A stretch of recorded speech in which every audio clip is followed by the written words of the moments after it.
Somewhere underneath the cornfields of Missouri, beneath the quiet suburbs of Memphis, and running silently below the farmland of Illinois, something is building.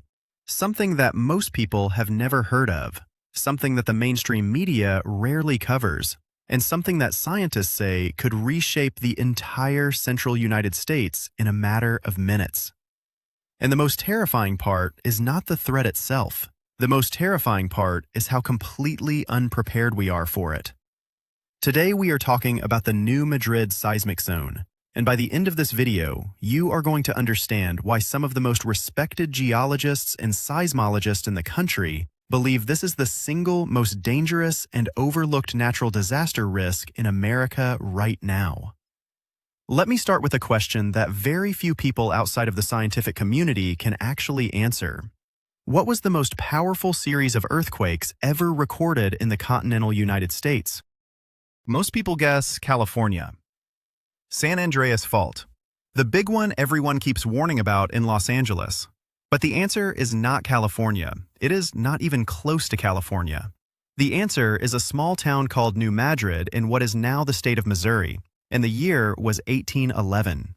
Between December of 1811 and February of 1812, a sequence of earthquakes struck the Mississippi River Valley that was so powerful, so catastrophic, and so geologically violent that the shock waves were felt as far away as Boston, Massachusetts, which is roughly 2,000 kilometers to the northeast. Church bells reportedly rang on their own in Washington, D.C.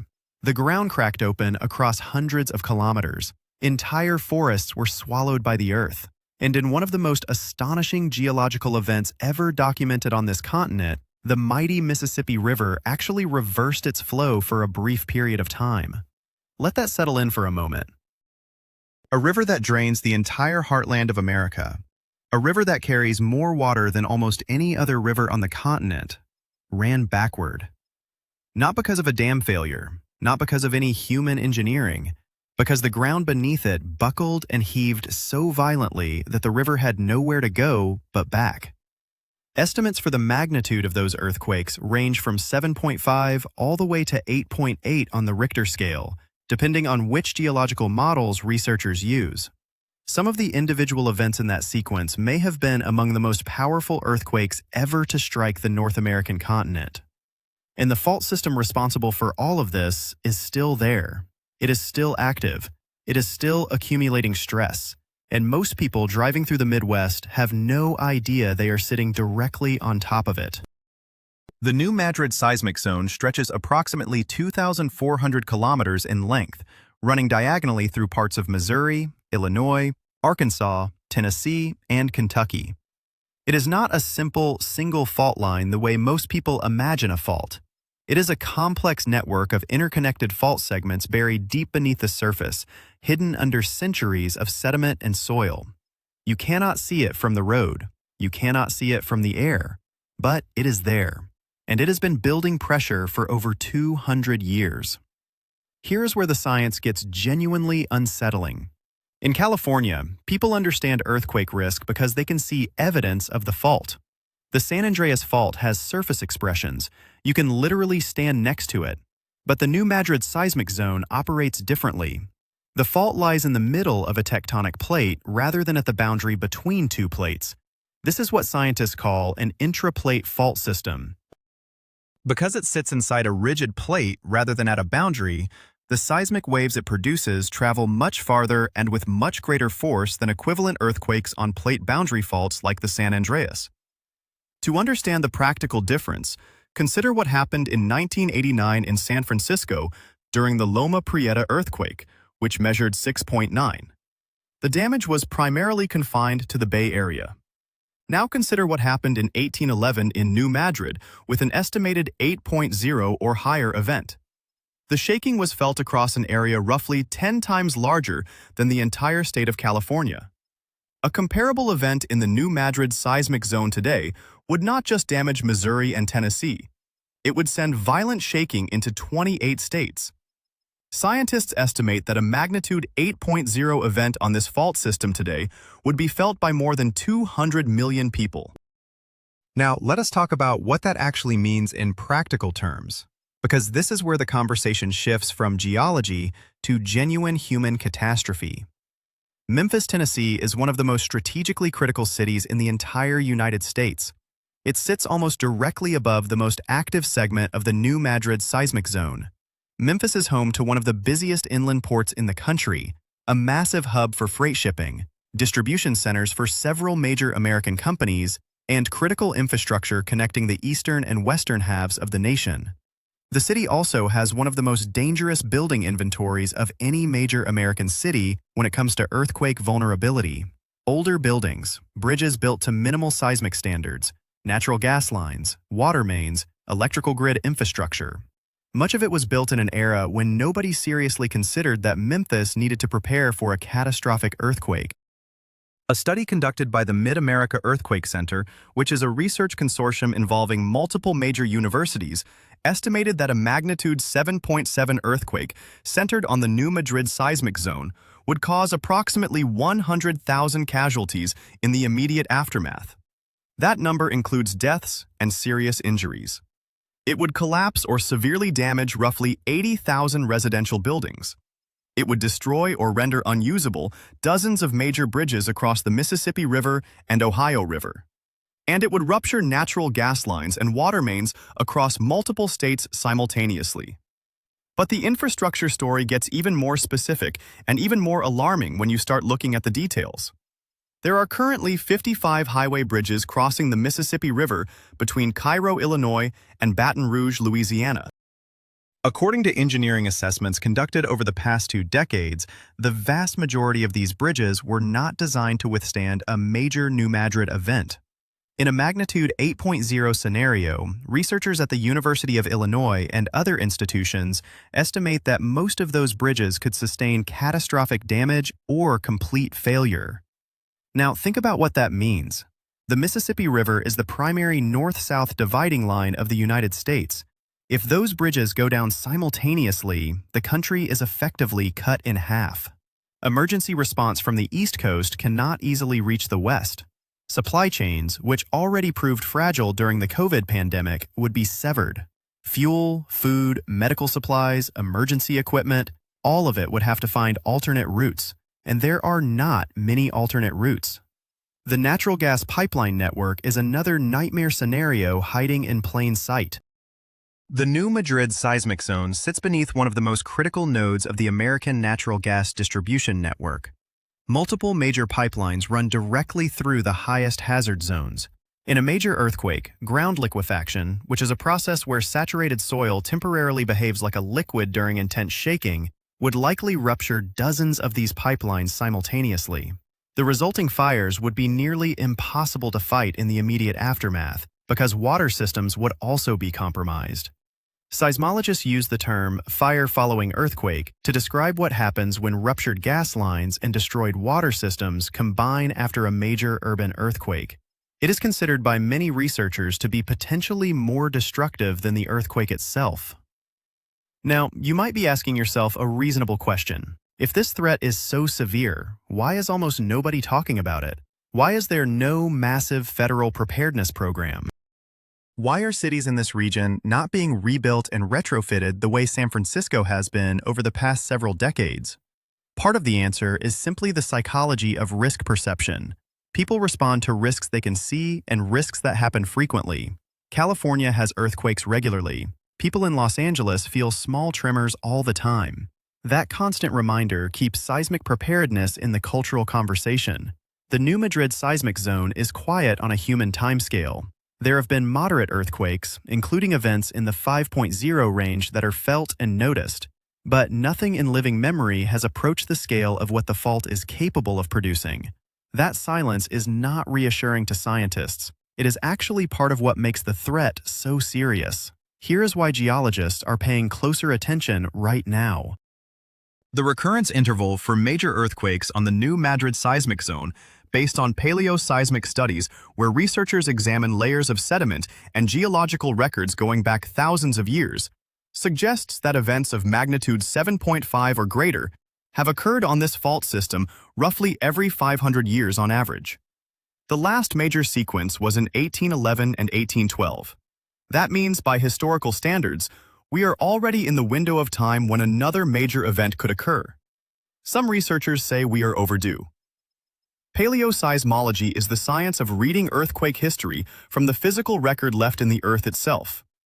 Scientists have identified geological evidence of at least 4 previous major earthquake sequences on the new Madrid Seismic Zone going back approximately 4,500 years. Each time, the shaking was powerful enough to cause widespread liquefaction features called sand blows, which are essentially vents where pressurized water and sand erupted from the ground during the earthquake. These features are still visible in agricultural fields across Missouri, Tennessee, Kentucky, and Arkansas if you know what you are looking for from an aerial perspective. They look like pale circular patches in the soil. Farmers have been plowing around them for generations without knowing what they were. The United States Geological Survey maintains a national seismic hazard assessment that ranks different regions of the country by earthquake risk. The new Madrid Seismic Zone consistently ranks as one of the highest seismic hazard regions in the entire country, second only to parts of Alaska and the Pacific Coast states. This is not fringe science or speculation. This is the official assessment of the federal government's own geological research agency. So, what would actually happen in the first 72 hours after a magnitude 8.0 event on this fault system? Let us walk through it, because the scenario has actually been modeled in considerable detail. Within the first few minutes, shaking across a multi-state area would knock out electrical power to roughly 7 million homes and businesses. The shaking intensity in the epicentral region would reach levels that most structures simply were not designed to withstand. Unreinforced masonry buildings, the kind that dominate older neighborhoods in Memphis, St. Louis, and other regional cities, would suffer catastrophic damage. In some neighborhoods, building collapse rates could exceed 50%. Within the first hour, every major hospital in the Memphis metropolitan area would be dealing with a dual crisis. Their facilities would likely be structurally compromised, and simultaneously, they would be facing an incoming wave of casualties that would overwhelm capacity by an enormous margin. The study conducted by the Federal Emergency Management Agency, which modeled a new Madrid scenario called the NMSZ Catastrophic Earthquake Plan, estimated that the region's medical system could be overwhelmed within hours, with thousands of people requiring immediate trauma care and no functional way to evacuate them to facilities in unaffected areas due to destroyed transportation infrastructure. Within the first 24 hours, the picture grows even darker. Without water pressure, urban firefighting becomes nearly impossible. Gas fires from ruptured pipelines would be burning across multiple cities. The Mississippi River itself would likely experience massive riverbank failures. The Corps of Engineers has identified numerous locations along the river where the banks are particularly susceptible to earthquake-induced liquefaction and slope failure. Some levee systems that protect low-lying agricultural land and communities could fail completely, causing additional flooding on top of earthquake damage. By 72 hours, the logistical nightmare becomes the defining feature of the disaster. Broken bridges mean that supplying affected communities requires air transport or river transport, and airports in the affected region would themselves be damaged. There are simply not enough military helicopters and National Guard resources to supply millions of people across 5 or 6 states simultaneously. Water, food, and medical supplies become the critical bottleneck. The federal earthquake preparedness exercise called Shaken Fury, which was conducted in June of 2019 and involved hundreds of federal, state, and local agencies across the central United States, revealed serious gaps in the region's ability to respond to a major New Madrid event. One of the most striking findings was that the region does not have enough search and rescue teams trained for collapsed structure operations. Another finding was that communication systems, cell towers, emergency management networks, and even some emergency radio systems were insufficiently hardened against the kind of widespread infrastructure failure that would follow a major earthquake. One of the most serious vulnerabilities that often gets overlooked is the water supply. The Memphis metropolitan area draws much of its drinking water from a well-field system that relies on the Memphis Sand Aquifer. This aquifer sits within the highest hazard zone of the new Madrid Seismic Zone. Seismologists have raised concerns about whether the well infrastructure would survive a major event, and more importantly, whether the aquifer itself could experience disruption. In past major earthquakes on this fault system, historical accounts describe springs disappearing and new springs appearing, suggesting significant groundwater disruption. For a modern city of over 1 million people, losing reliable water supply is not just an inconvenience, it is a survival crisis. Now let us talk about the economic dimension of this, because the numbers are genuinely staggering. The Federal Emergency Management Agency's own modeling of a new Madrid Seismic Zone catastrophic scenario estimates economic losses in the range of $300 billion in direct damages alone. That number does not include the long-term economic disruption from destroyed infrastructure, supply chain collapse, population displacement, and reduced economic activity across a region that is the agricultural heartland of the country. Independent economic analyses have suggested that the total economic impact of a major new Madrid event could ultimately exceed $1 trillion when you account for the full cascade of effects over the years following the earthquake. For context, Hurricane Katrina, which devastated New Orleans in 2005, caused approximately $125 billion in damages. The damage from a major new Madrid event is projected to be roughly 2 to 3 times that magnitude, and it would be distributed across a far larger geographic area, making recovery even more complicated and expensive. Retrofitting and preparedness is extraordinarily underfunded relative to the risk. California has invested tens of billions of dollars over the past several decades in seismic retrofitting of buildings, bridges, and infrastructure. The Midwest has invested a fraction of that. Some estimates suggest that a comprehensive retrofitting program for the highest-risk structures in the new Madrid Seismic Zone region would cost somewhere in the range of $50 billion to $100 billion over several decades. That sounds like a lot, but compare it to the projected $300 billion or more in damage from a single major earthquake, and the economic math is brutally obvious. There has been some progress. Missouri and Tennessee have implemented improved building codes that require new construction to account for seismic risk. Some critical bridges have been retrofitted. The Central United States Earthquake Consortium works to coordinate preparedness across the affected states.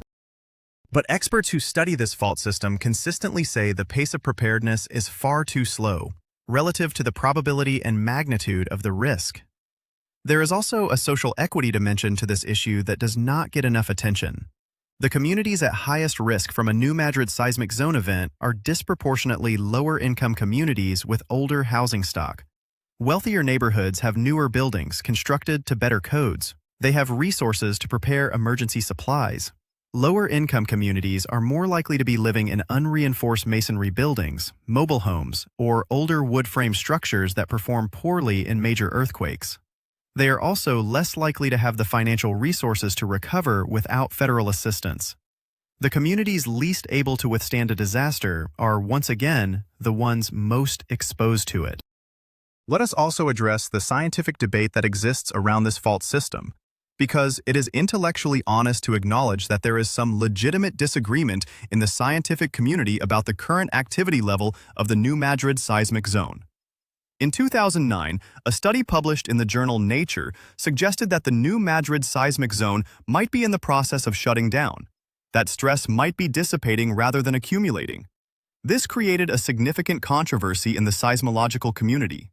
However, subsequent research has largely challenged or refined that interpretation. Multiple studies using GPS measurement networks to track ground deformation have found evidence of ongoing stress accumulation in parts of the fault system. The current scientific consensus, as reflected in the United States Geological Survey National Hazard Maps, continues to treat the new Madrid Seismic Zone as a significant ongoing seismic hazard. The debate is about the specific details of timing and mechanism, not about whether the fault is capable of producing another major earthquake. Another important piece of context is that the new Madrid Seismic Zone is not geologically isolated. It is part of a broader system of ancient rift structures beneath the central United States. The Reelfoot Rift, which is the ancient failed continental rift that forms the geological basement of the new Madrid Seismic Zone, is hundreds of kilometers long and represents a fundamental zone of weakness in the North American plate. Understanding why earthquakes occur here at all requires understanding that this is an ancient scar on the continent that has been reactivated multiple times over geological history. The Reelfoot Lake in Tennessee, one of the most ecologically unique lakes in the eastern United States, was actually created by the 1811 to 1812 earthquake sequence. The ground subsided in one area while it was uplifted elsewhere, and the Mississippi River flooded the resulting depression, creating a shallow, cypress-filled lake that still exists today. Every time someone visits Reelfoot Lake, they are visiting a living monument to the power of the new Madrid Seismic Zone. What should people actually do with this information? The answer is not panic. Panic does not protect you. Preparation does. Emergency management professionals consistently recommend that households in the new Madrid Seismic Zone region maintain at minimum a 2-week supply of water, at least 4 liters per person per day, and a 2-week supply of non-perishable food. This is significantly more than the standard 3-day kit recommendation, because in a major new Madrid scenario, help may not be able to reach affected communities for weeks rather than days. The logistical challenge of supplying millions of people across a damaged multi-state region means that self-sufficiency for an extended period is genuinely critical. Buildings should be assessed for earthquake vulnerability. Homeowners can consult with structural engineers about relatively inexpensive reinforcing measures. Water heaters should be strapped to walls. Heavy furniture should be secured. Homes should have earthquake shutoff valves on gas lines. These are not extraordinary measures. They are basic preparedness steps that tens of millions of people in the new Madrid Seismic Zone region have simply never taken because the risk is invisible. Communities need to advocate for infrastructure investment. Bridges need to be retrofitted. Schools and hospitals need to be assessed and upgraded. Emergency water storage needs to be developed. These are policy choices, and they require public pressure to make them priorities. The federal preparedness infrastructure does exist. The Federal Emergency Management Agency has regional response plans. The new Madrid Seismic Zone states all have earthquake-specific annexes in their emergency management plans. The National Earthquake Hazards Reduction Program coordinates research and preparedness efforts at the federal level, but funding levels and political attention have never matched the severity of the risk. Here is a set of facts that summarizes where we stand right now, in August of 2026. The new Madrid Seismic Zone has produced small to moderate earthquakes continuously over the past decade. The region experienced a magnitude 5.2 event in 2012 near Hazel, Arkansas, and there are smaller events occurring regularly that most residents never feel. The fault system is geologically active. The infrastructure it threatens was largely not built to withstand a major event. The population living in the highest hazard zones has grown significantly since 1980, meaning more people are at risk today than at any previous point in modern history. Federal preparedness exercises have repeatedly identified critical gaps that have not been fully addressed, and the economic and human cost projections for a major event continue to be updated upward as the region's population and infrastructure density increase. 200 years of quiet does not mean 200 years of safety. It means 200 years of stored energy.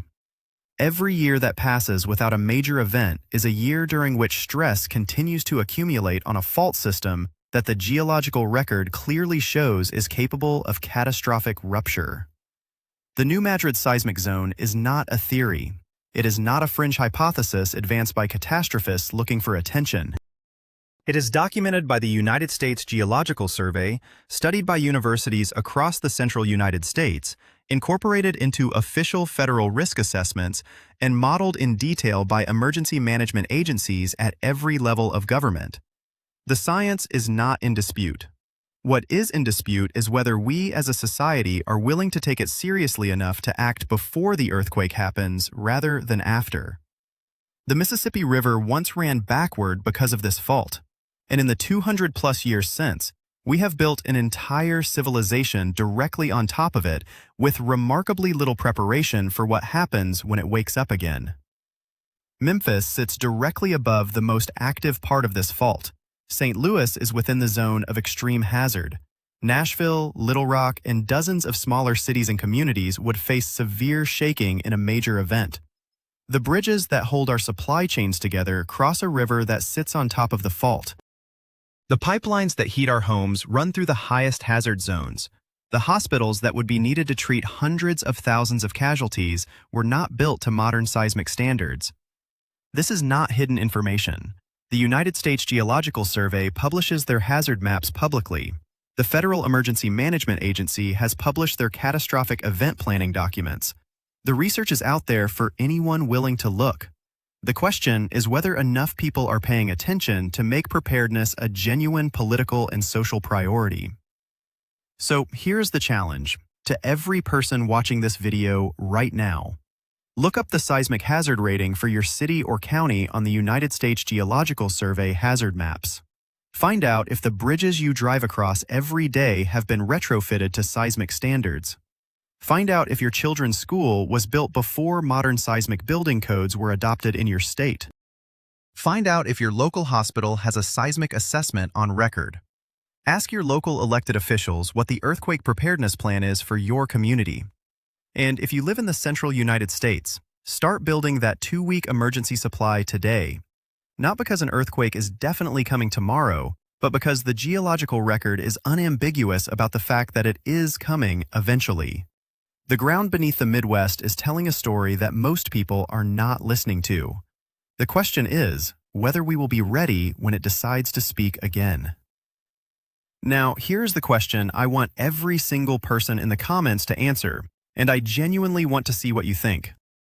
Should the federal government force Midwest states to adopt California-level seismic building codes immediately, even if it means dramatically increasing construction costs and potentially pricing lower-income families out of home ownership in the region? Or should people in the Midwest have the right to build whatever they want on their own land and accept the risk personally, even if a major earthquake means the rest of the country pays hundreds of billions of dollars to bail out an unprepared region? Pick a side and defend it.